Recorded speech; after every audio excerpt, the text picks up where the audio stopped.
This has been an extraordinary year, marked with darkness, confusion and tragedy, as well as with goodness, care and life. But in some ways this extraordinary year can help us to see the Christmas story more clearly. Over and over again since March, we've had to adapt ourselves to government restrictions. We've had to limit our own freedoms. In my judgment, we've done that for very good reasons. So that when we come to this story and read that everyone had to go to their own towns to be registered, perhaps we have a slightly clearer sense of how they felt. A couple, the woman pregnant and therefore vulnerable, nonetheless having to fit in with the demands of the state. In this case, the demand to make a long journey in order to get their names in the right place for the census. A couple, incidentally, carrying an extraordinary hope, a hope that we know about, but that they didn't, along with the baby. Indeed, the hope is in the baby. And a group of people in a rough profession, shepherds, on the edge of society, living precariously out in the cold for the sake of their flocks. Their astonishment at seeing the messengers of God and being welcomed into that same hope and pointed to that same baby. Christmas cards and works of art can often give us the wrong idea of the Christ child. Most often there's a bonny, bouncing baby bouncing up and down on Mary's lap, at least 9 months old, pretty well fed, plump, smiling. But we all know that at the beginning of life, the baby doesn't look like that.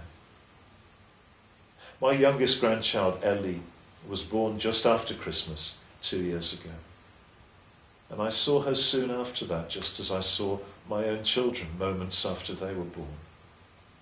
Little tiny scraps of humanity, reddish purple usually in colour, wrinkled and frail, knowing nothing except to cling and to cry and to feed and to fill their nappy, completely vulnerable, utterly helpless. That's how we all began.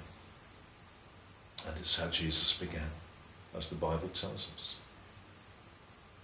And now whenever I think of the Christ child at Christmas, I think of Ellie. And through the eyes that saw Ellie, I see Jesus.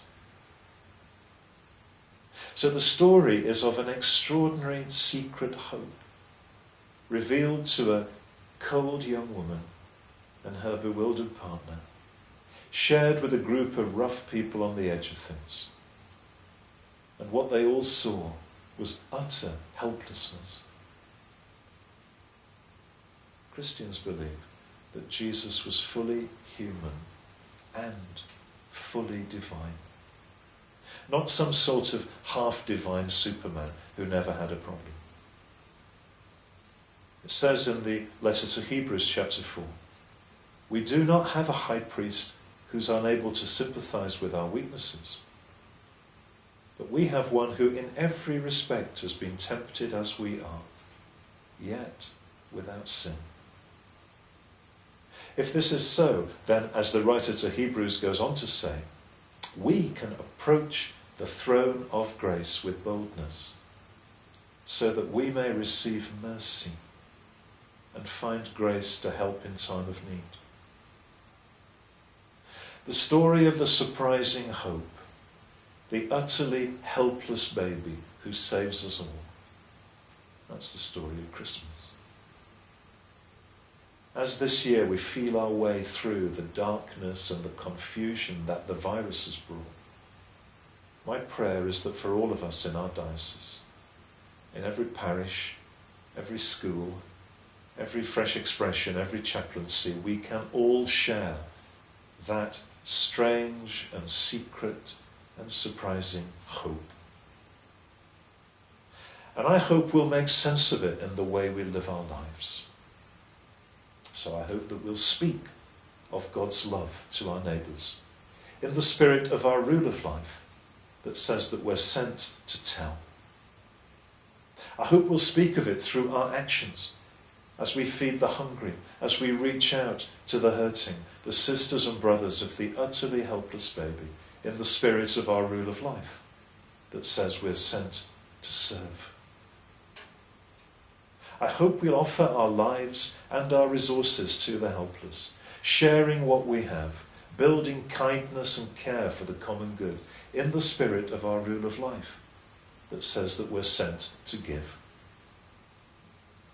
And I hope that in this time of isolation and stress, we'll turn to prayer. We'll offer the needs of this world to the one who in every way understands what we are, in the spirit of our rule of life that says we're called to pray. And I hope we'll receive more and more deeply this Christmas the story of Christmas as we see it in the Bible. The story of the incarnation, the truth of the Word made flesh, the infinite God in that manger with those people, human and divine. I pray that as we do that, we'll enter the spirit of our rule of life, which says that we're called to read, that is, to read Scripture. And I hope that we'll continue to connect with one another and together to look at the world God made and the tragedy and the glory in it, and to learn together what it is to be Christians in the world, in the spirit of our rule of life that says that we're called to learn. We're called to pray and read and learn. We're sent to tell and serve and give. And we're called and sent to do all this together as people in the Diocese of Liverpool. And all that I hope for you and your community. And in a nutshell, it's my hope that the message of Christmas will strengthen you and give you joy and hope for 2021. Thank you for being part of our Diocese of Liverpool. Be sure of my prayers for you in all you do. And in your own life and in your own way, whatever darkness and shadow may have fallen across it this year, I pray that you'll reconnect with the comfort and the joy that Christmas brings. And from my heart to your heart, I wish you happy Christmas.